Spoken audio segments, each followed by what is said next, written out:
Hey everyone, আসসালামু আলাইকুম and welcome back to my channel. তোমাদের সবাইকে অসংখ্য ধন্যবাদ আমার চ্যানেলে চোখ রাখার জন্য। আজকে কিন্তু চলে এসেছি আরেকজন ব্লগারকে রোস্ট করতে এবং আজকের রোস্টিং ভিডিওটা একটু অন্যরকম। তোমরা টাইটেল এবং থাম্বনেল দেখেই বুঝতে পারছো আমি কাকে রোস্ট করব। কিন্তু তার আগে তোমাদেরকে বলে নিই ছোট্ট একটি কথা, সেটা হচ্ছে যারা এখনও আমার চ্যানেলটিকে সাবস্ক্রাইব করনি অবশ্যই আমার চ্যানেলটিকে সাবস্ক্রাইব করে নিবে, লাইক দিতে ভুলবে না, কমেন্ট করতে ভুলবে না, আর চাইলে আমার সাথে ফেসবুকেও কিন্তু কানেক্ট হতে পারো এবং বলতে পারো যে কাকে আমি রোস্ট করব। আর অবশ্যই অবশ্যই অবশ্যই তোমরা আমার সাথে কানেক্ট হওয়ার আশা করছি। যাই হোক, তো চলো শুরু করি আজকের রোস্টিং ভিডিও। সো ভিউয়ার্স, আজকে টাইটেল থাম্বনেলে অবশ্যই উল্লেখ করা রয়েছে আমি আজকে নূরকে, নূর আন্টিকে রোস্ট করব। নূর আন্টি এমন একজন ব্যক্তিত্ব যার কথা না বললেই না, সবাই কম বেশি জানো, তবুও একটু ভালো মতো বলে দিই। এই মহিলা এতটুকি গুণে গুণান্বিত আর তার নূরের আলো এতটাই তীক্ষ্ণ যে চাইলেই মানুষকে ভণ্ডামির পর্দা দেখাইতে পারে। সেটা তোমরা ইদানিংয়ের কিছু ব্লগেই দেখতে পারছো। উনি কীভাবে সুমাইয়ার মার চ্যানেলটা ভোগ করছে সেটা তো তোমরা হাতে নাতে প্রমাণ পাইছো, তাই না? তো আমি ম্যাক্সিমাম প্রত্যেকটা ইউটিউবার যাদের নিয়ে রোস্ট করলাম তাদের চারিত্রিক কিছু দোষ দেখছি। তো এই মহিলারও এরকম কিছু খাসিলত রয়েছে, চারিত্রিক দোষ রয়েছে, যাকে আমরা বলি অর্থলোভী। তো তোমরা অনেকেই জানো যে বাংলাদেশি নূর কিন্তু তাদের বাসার কাজে যে আপা রয়েছে সেই আপাকে একটা চ্যানেল খুলে দিয়েছিল এবং সেটাতে ইটিং শো চলতো এবং বাংলাদেশি নূর খালাম্মার চেয়ে সেই চ্যানেলটা আল্লাহর রহমতে অনেক গুণে গ্রো আপ করছে। সেটা তোমরা জানো যে তাদের একটু আর্থিক সমস্যা ছিল দেখে ওই আপার চ্যানেলটায় সবাই এসে সাবস্ক্রাইব করছে এবং সবাই তাকে সাপোর্ট করছে। কিন্তু নূরকে কিন্তু ওইভাবে কিছুদিন আগেও কেউ চিনতো না, ঠিক আছে, বাংলাদেশি নূরকে। তো আপা দ্বারা সে কিন্তু প্রমোট হয়েছে। তো ওইভাবে টেকনিক করে প্রমোট হয়েছে, হওয়ার পরে বেশ কিছুদিনের মতো সেই সুমাইয়া চ্যানেলটিতে তারা কোনো ভিডিও দিল না দেওয়ার পরে তোমরা হঠাৎ করে জানতে পারলা যে সুমাইয়ার আমার দেশেই চলে গেছে, সুমাইয়ার দাদি না নানিকে যেন অসুস্থ, সে তার চ্যানেলে বলছে। এটা বাস বুঝলাম অসুস্থ, সে আসবে, এসে হয়তো বা ভিডিও দিবে, আমরা ভিডিও দেখবো। ওকে, নেক্সটে কি বাটপাড়ি করলো সে? কিছুদিন পর বলতেছে এরকম যে সুমাইয়ার আমার ফোন দিয়ে বলতেছে আমি তো গ্রামে, আমি তো আর আসবো না কখনো, তো এই চ্যানেলটা দিয়ে আমি কি করব? তো চ্যানেলটা যদি সেল করা যেত তাহলে আমাকে সেল করে কিছু টাকা পাঠায় দেন। ওর নামই দেখেন। তো সে নাকি জনে জনে যাইয়া ভিউয়ার্স ধরে ধরে কল দিয়ে বলছে যে চ্যানেলটা কিনবেন, এরা খুব অসহায়, এরকম করে কেউ তাকে সাড়া দিচ্ছিল না, শব্দ দিচ্ছিল না যে চ্যানেলটা নিবে। যে মজার কিছু হইতে পারে মিথ্যালা দিয়ে সে যদি ভিউয়ার্সদের কলই দিত তাহলে অবশ্যই কেউ না কেউ তার কমেন্ট বক্সে যে বলতো যে দিছে বা এরকম কিছু। সেরকম তো কিছু আমরা পাইনি, এক। আর দ্বিতীয়, সে ভিউয়ার্সদের নাম্বার কিভাবে পাইলো জনে জনে? তার মানে কি সে ভিউয়ার্সদের সাথে কি এরকম করে কন্ট্যাক্ট করে?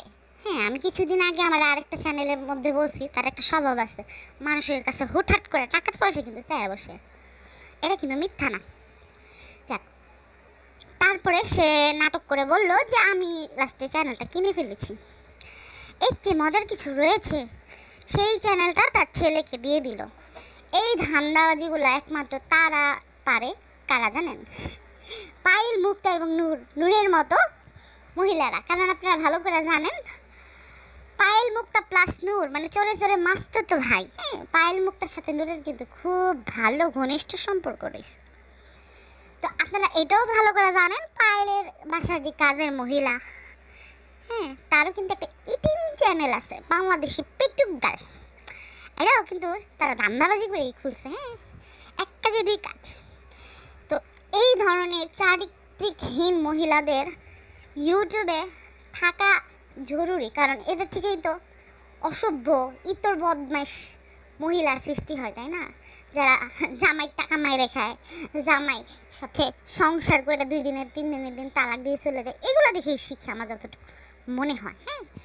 কারণ এদের তো অন্তহীন এই ধরনের আচার আচরণ, এবং সবচেয়ে বড় কথা, আমার সবচেয়ে বেশি হাস্যকর জিনিস যেটা লাগে সেটা হচ্ছে নূর কিন্তু কোনোদিন প্রমাণ দিতে পারবে যে এই চ্যানেলটা সুমাইয়া আমা বিক্রি করে ফেলছে।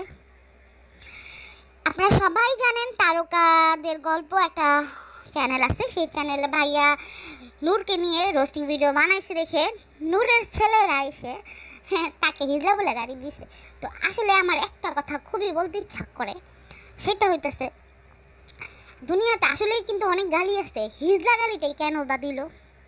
হ্যাঁ, ওই যে কথা আছে না, রতনে রতন চিনে সুরে চিনে কচু, এখন যে যেমন সে তো সেই গালিটাই দিবে। তো শর্টকাটে বললাম যে যেমন সে সেই গালিটাই দিবে, তার মানে নূরের ছেলেরা মনে হয় নিজেদেরকে ওই লেভেলের মানুষ হিসেবে জানে, এই জন্য ওই লেভেলের গালিটা দিছে। তো আমরা যারা রোস্টার আছি তারা ভাই সত্যি ঘটনা কইতে গেলে গায়ের মধ্যে ফুসকা লেগে যায়।